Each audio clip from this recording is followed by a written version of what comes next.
E vamos lá para o nosso segundo dia do desafio Uma Vida com um Propósito. Um desafio aí que promete transformar a sua vida, fazer você encontrar o seu propósito, porque Deus te criou. Ontem a gente falou que você não é o foco, né? O foco é Deus, a gente está aqui para um propósito maior de Deus. E o dia 2 começa falando, o tema é Você não é um acidente. A frase inicial aqui do versículo, eu sou o seu criador, você estava sob meus cuidados mesmo antes de nascer. Isaías 44, 2. Você não é um acidente. Eu quero trabalhar 2 pontos aqui nesse capítulo. Um ponto é um princípio, um argumento questionável, que é uma crítica que eu quero fazer aqui ao Rick e pessoas que usam esses tipos de argumento para tentar convencer alguém de se converter ou de aceitar Deus, alguma coisa assim. É uma crítica que eu faço com toda a minha humildade, porque eu já fui essa pessoa do outro lado, que tinha dificuldade para acreditar, e muitas vezes por conta de argumentos como esse. Qual argumento? Eu vou começar por esse argumento, depois eu vou trazer a reflexão muito interessante que eu tive nesse capítulo. Ele fala assim, ó, o Senhor não age de forma aleatória, ele planeja tudo com extrema precisão. Aí, beleza. Quanto mais os físicos, biólogos e outros cientistas aprendem sobre o universo, mais percebemos o quanto ele é singularmente adequado à nossa existência, ó, feito sob medida, com as exatas especificações que tornam possível a vida humana. Então, está falando que o universo foi feito sob medida para a gente. E aí ele cita o meu xará, que é o Dr. Michael Denton, especialista em genética molecular humana da Universidade de Ottawa. E o Denton fala o seguinte, ó, presta atenção na semântica, todas as evidências disponíveis nas ciências biológicas sustentam a teoria básica de que o universo foi criado em sua totalidade, tendo em vista a humanidade como principal objetivo e propósito. Olha só que afirmação ousada. Ele falou que todas as evidências disponíveis nas ciências biológicas dizem que, na verdade, o universo foi criado para encaixar a humanidade, e não a humanidade se adaptou ao universo. E aqui, ele usa isso aqui para defender, né, que nada é o acaso e está tudo bem. O problema é que, da forma como foi colocado aqui, onde todas as evidências disponíveis, ou quanto mais os filósofos, biólogos, os físicos, biólogos e outros cientistas estudam, mais eles percebem isso, na verdade, isso não é real, isso é mentira. O que ele fala aqui, essa teoria é chamada de princípio antrópico. É um princípio que fala que, já que para o ser humano existir, precisa ser algo muito perfeito. A Terra, se a Terra fosse 10 graus acima, 10 graus abaixo, não seria possível a vida humana, porque as plantações, alguns animais não sobreviveriam, isso ia destruir toda a cadeia alimentar, e a gente não poderia sobreviver. Se a pressão fosse diferente, a gente não existiria. Se os componentes moleculares da água, por exemplo, fosse diferente, a gente não poderia existir. Então, tudo na natureza, no meio biológico, se adequa perfeitamente para que a gente exista. Sim, isso é verdade. Só que não quer dizer que, então, por conta disso, tudo foi feito para a gente. Na verdade, as teorias que são mais aceitas, né, no meio científico é contrário a essa, que diz que, na verdade, a vida foi se adequando ao meio. Então, existia esse meio, e existe esse meio, imagina, num tempo infinito, né? Os mundos sendo criados e destruídos, até que a vida foi sendo criada ali na evolução natural, até que foi evoluindo, se adaptando, até que a nossa vida, olha a diferença, a nossa vida que se encaixa hoje ao meio que existe aqui. Então, por isso que é perfeito, porque a nossa vida se encaixou aqui. Uma forma simples de você entender isso é, imagina que você está no emprego dos seus sonhos, numa empresa que, caramba, é tudo perfeito. Você ganha um salário legal, os seus colegas de trabalho é legal, seu chefe é do jeito que você gosta, a cultura da empresa, a rotina, as coisas que você... É tudo perfeito. Então, de repente, você fala que, caramba, essa empresa foi feita para mim. Quando eu nasci, essa empresa foi feita para mim. É isso que essa teoria antrópica diz. Sendo que, na verdade, é muito mais simples a gente imaginar que quando eu comecei a trabalhar, eu comecei a evoluir, eu comecei a crescer, entender o tipo de trabalho que eu gosto, a me adequar profissionalmente, entender, me evoluir profissionalmente, até que foi de emprego em emprego, melhorando, definindo melhor que a empresa que eu gosto, que não gosto, até que um dia eu cheguei na empresa ideal e, caramba, agora eu estou aqui. Então, eu fui me adaptando, eu fui evoluindo até ter uma empresa dos sonhos onde eu fui escolhido, onde eu fui contratado, onde eu busquei. É isso que é a teoria mais aceita dentro do campo científico. Então, eu não gosto desse tipo de afirmação, porque acho que ela afasta as pessoas que estão sinceramente querendo estudar, querendo entender sobre Deus. E uma teoria como essa é facilmente refutada, e aí acho que tira o crédito, né, de todo o resto que a pessoa fala.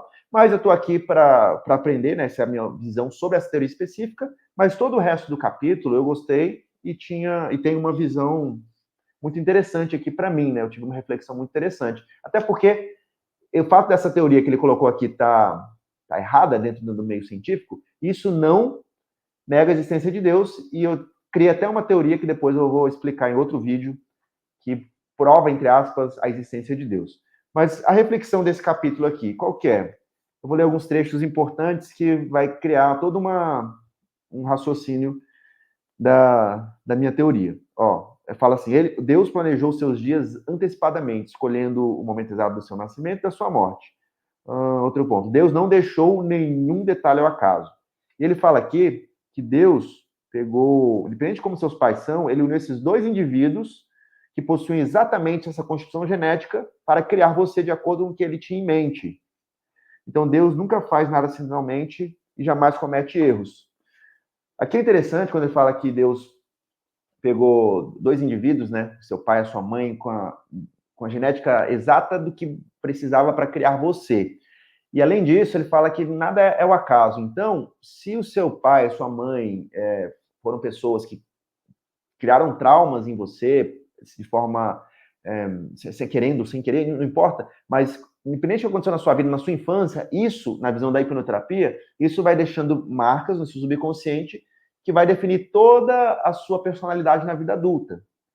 Então, até isso, os problemas que você passou na infância, partindo desse pressuposto aqui do livro, foram permitidos por Deus para que você fosse a pessoa que você é hoje para cumprir esse propósito maior que você está descobrindo aqui. Então, isso é interessante. Mas, avançando aqui, o que acontece agora quando a gente pensa que Deus uniu seu pai e a sua mãe para esse propósito? Quando você pensa, vou falar por mim aqui, Deus uniu os meus pais, permitiu que eu passasse pelos meus traumas para que eu fosse quem eu sou hoje. Só que quando eu penso nisso, eu penso que o meu pai também, ele foi uma criação de Deus, então uniu o meu avô e a minha avó, para criar o meu pai do jeito que ele precisou ser criado. E a mesma coisa com minha mãe. Então, os meus avós já foram escolhidos por Deus ali para no final chegasse até mim. E os traumas que eles passaram, foram tudo para que chegasse até mim, para que eu fosse a pessoa que eu sou hoje, para então ter um propósito que vai ajudar nesse grande projeto que Deus tem aí para todos nós. E se a gente continuar pensando assim, os avós também foram escolhidos por Deus. Então a gente pode voltar até o primeiro homem, no caso, segundo a Bíblia, o Adão, já foi pensado, quando Adão foi criado, ele já foi pensado em mim. Deus estava pensando em mim, falava, não, Adão vai ser assim, aí vai reverberar, vai casar, e vai se unir, e foi se destrinchando até chegar em mim. Só que não para em mim, né? Porque eu encontrei a Rafaela, minha esposa, e a gente teve a Milena, nossa filha. Então, na verdade, tudo está em torno da Milena, para a Milena ter esse propósito em prol de Deus, um propósito maior. Só que não para na Milena também, porque a Milena vai encontrar alguém ela vai ter um filho, uma filha. Então, assim a gente vai seguindo até a última pessoa da existência, antes do mundo acabar. Isso quer dizer o quê? Que se todo mundo foi criado por Deus especificamente, tudo planejado, então todas as pessoas, toda a geração, até a última pessoa, já foi planejada. Então, a história, entre aspas, já está feita por Deus.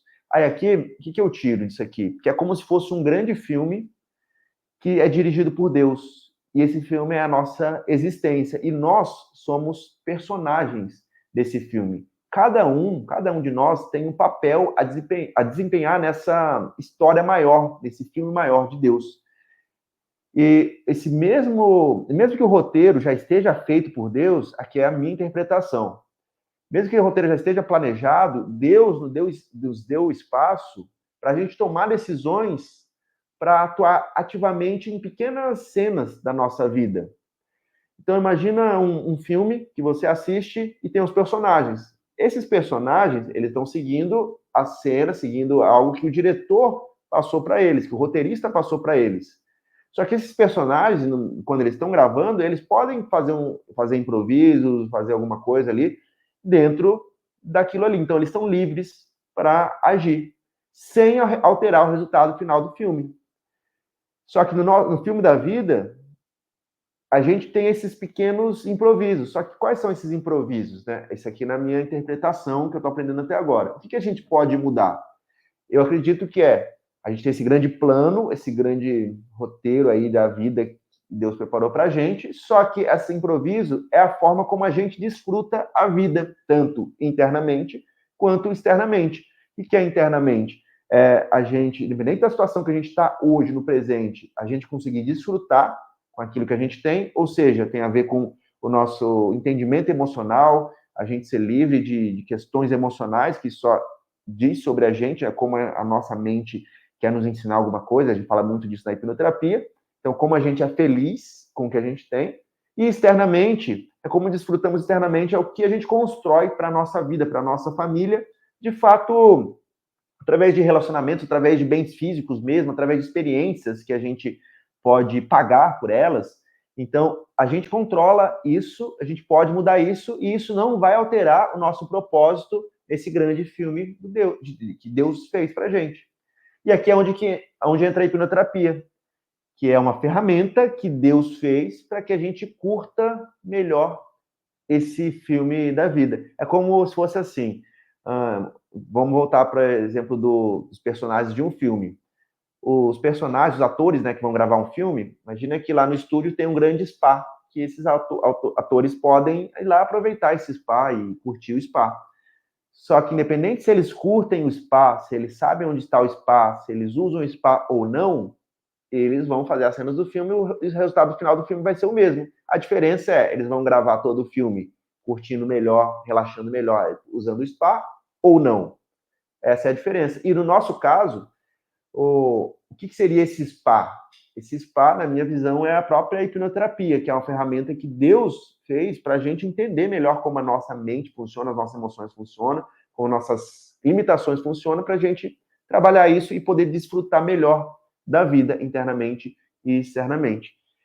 E entendendo isso, que a gente é só um personagem de um grande filme, que a gente pode aproveitar a vida ali sem mudar esse grande filme, essa história, qual é a grande lição que dá para a gente tirar na prática? Quando a gente entende isso, a gente tem paz. Temos paz tendo fé num plano maior, enquanto a gente trabalha para desfrutar ao máximo. Então, eu consigo ter uma expectativa positiva, porque assim, não, tudo que está acontecendo na minha vida, a minha vida foi planejada, o final está planejado e vai ser algo positivo para mim. E aí, o que é legal de fazer?